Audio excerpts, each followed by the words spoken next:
makes me feel powerful. But I've had the pleasure of speaking to you guys before, but before I get started, thank you for the opportunity, and I hope you gain something from my words today.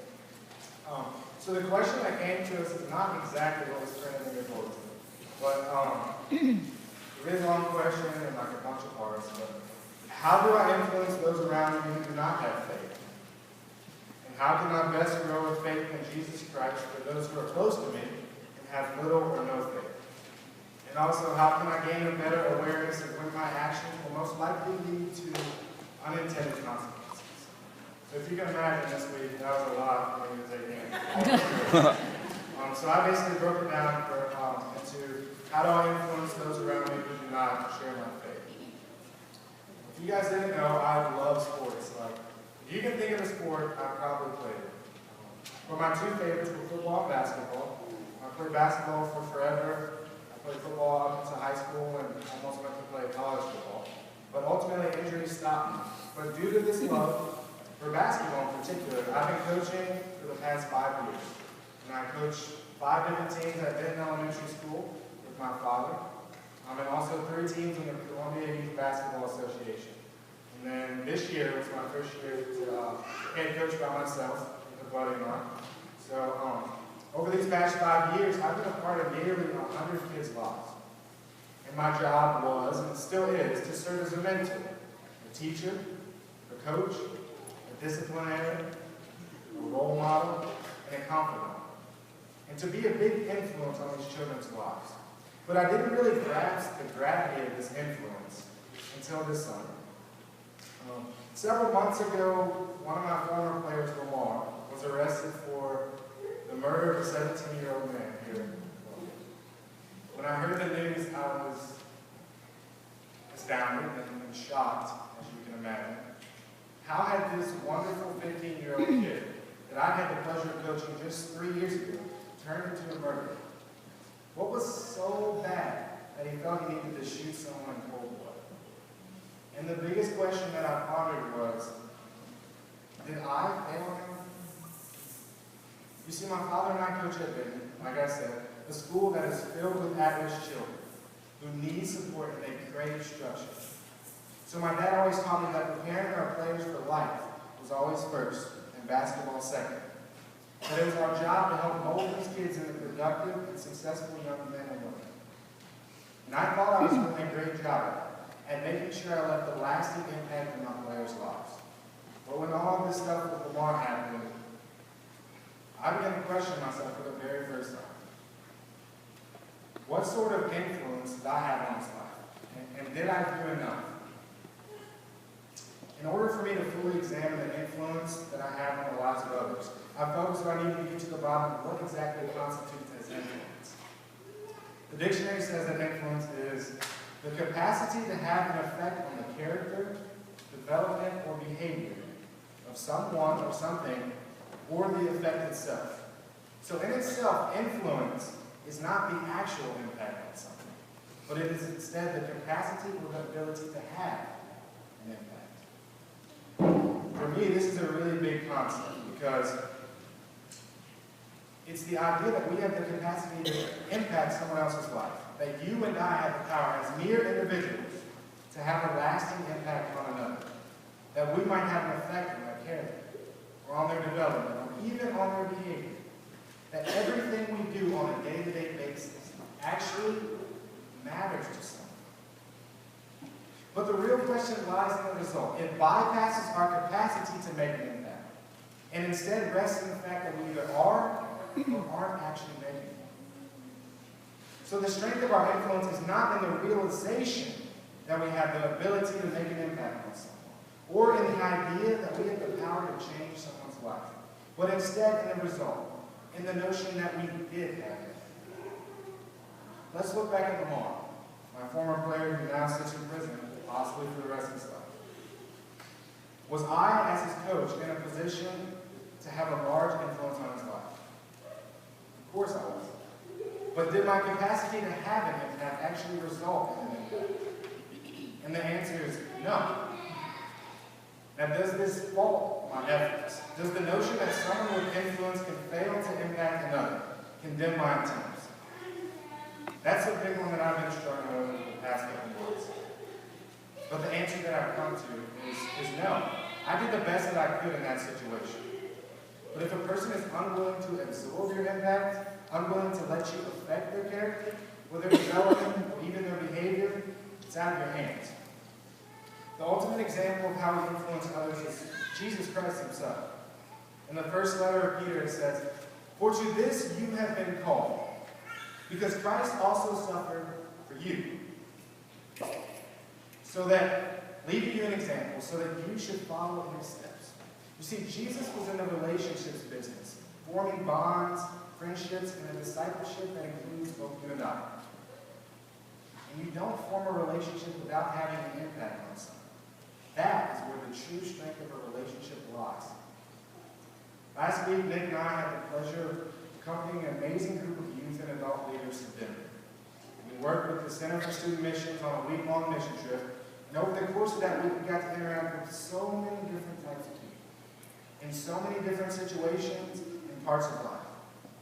We got to see prostitutes, pimps, drug dealers, addicts, alcoholics, day laborers, children, senior citizens, homeless people, and the mentally ill.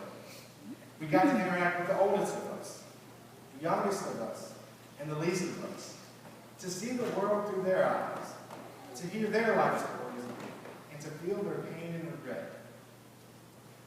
We had the opportunity to serve as Christ to so many of these people, to quite literally mirror the actions of Jesus. You see, history has taught us that non-Christians are the people we actually have the most influence on, where we have the largest capacity to make an impact, to make a change, to greatly affect their development or character. Because in that situation, you are Christ. When Jesus started his ministry, he was the first. No one came before him. No one quite prepared the world for his impact. He endured all the speed bumps and tribulations that anyone else would have. But in the end, he set the example. He showed us, through leading, how to love one another, how to care for the sick, and how to help the poor. And in being the living God, he had so much influence over all those he came into contact with. But what differentiated him from all the rest was the result of that influence. The lasting impact that Jesus' ministry has had on us and on the world. For to this you have been called, because Christ also suffered for you, leaving you an example so that you should follow in his steps. You have been called to follow in his footsteps, to take your great influence and leave an even greater impact. The way that I've always thought about this is, if I can service Christ to even one person, then I am on my way to leaving a lasting impact. In Denver, I witnessed two young men, Carson and Jacob, leave an impact and change a man's perception of God forever.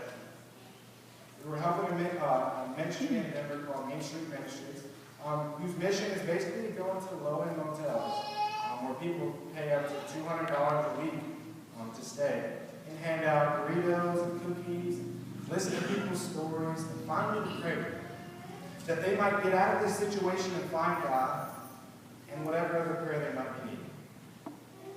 So Carson and Jacob walk up to this door, burritos in hand, basket full of cookies, and they knock, and a man answers the door. Carson and Jacob offer him some burritos, some cookies, and he gladly takes several. And when it finally came time for them to pray with this man, he said, "I've prayed enough." So of course they look at each other confused. What do you mean? And they finally ask, "What do you mean?" And the man proceeds to say that, "I haven't eaten all day, and I've been praying that you guys would come, and now here you are." What an amazing moment for that man, and also for Carson and Jacob, to see how prayers are answered, and how God provides just what we need. You see, in that situation, Carson and Jacob had influence. They were standing at that door, not as 14-year-old boys, but as Christians, filled with compassion and love. They had the capacity to change that man's life, and they did. They left an immeasurable impact merely through serving. Who knew a burrito could mean so much? So the question states, how do I influence those around me who do not have faith? Since influence breaks down as our effect on someone's character, development, or behavior, I can only see three ways that we as Christians influence those who do not share our faith. These are through our own character, our own development, and our own behavior. You see, much like Jesus, the strength of our influence on those around us stems from our ability to lead by example. If you don't demonstrate your own strong faith, then how do you expect to have a valuable impact on others? Hannah Overfeld was one of my strongest influences when I was growing up. She's right here in the building. And me and her shared a very competitive bond when we were going through junior high school. Always wanting to do better than the other. And I'm not sure she remembers now, but we had this thing we sent like really aggressive and taunting emails. I got an A plus. It was ridiculous. But the thing about Hannah that had the biggest impact on me was not just the competition and the way that she inadvertently pushed me to do better, to be more, but instead in the way that she lived her faith out day to day. That left a lasting impact. And this was a time before me and my family found Broadway. And even though I didn't see her in this context, I could see the faith pouring out of her. And who knew that just 1 year later would be members of the same congregation. You see, character isn't something you can teach. It's just ingrained in us. And as a Christian, it's expected that we live to a higher standard. And it's hard at times, but it's definitely possible. Hannah demonstrated her character in such a visceral way. You can feel how much she cares just in the way that she pours out her love, unconditionally, to all those who are willing to receive it. And her development is so clear in the way that she's constantly striving to better herself and to strengthen her faith. And her behavior is the most visual. You can see her faith in the way that she serves, giving openly and often to all those around her.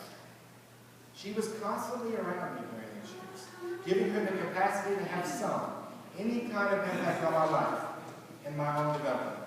But what made her different from all the rest lies in the result. In the fact that she took her great influence and by mirroring the actions of Jesus had a lasting and irrevocable impact on my life. My favorite quote is from Marianne Williamson. And if you don't know her, she is a spiritual activist, and author, and the founder of the Peace Alliance, which is an organization that is supporting legislation to found the United States Department of Peace. And she wrote, "Our deepest fear is not that we are inadequate. Our deepest fear is that we are powerful beyond measure. It is our light, not our darkness, that most frightens us. We ask ourselves, who am I to be great, gorgeous, talented, fabulous? Actually, who are you not to be? You are a child of God. Your playing small does not serve the world. There's nothing enlightened about shrinking so that other people won't feel insecure around you. We are all meant to shine, as children do. We were born to make manifest the glory of God that is within us. It's not just in some of us. It is in everyone. And as we let our own light shine, we unconsciously give other people permission to do the same. As we are liberated from our own fear, our presence automatically liberates others. You see, our influence on others is through our own development, through our own character, and through our own behavior. Our strength is that we might lead by example, in the same way that our Lord Jesus Christ did. But our most important example, the one that leaves the lasting impact, is that of our faith. You see, in my 19 years in this world, I've learned that faith is not something you do. It's something you live. It's a living thing, constantly changing and morphing into something different. But you see, that's the beauty of it. It's fluid. Through living your faith, you lead by example to those who do not share it. You teach them compassion, love, fellowship and service, joy and exuberance, sympathy and care. And you do so not in words, but instead in the manner of Jesus, by example.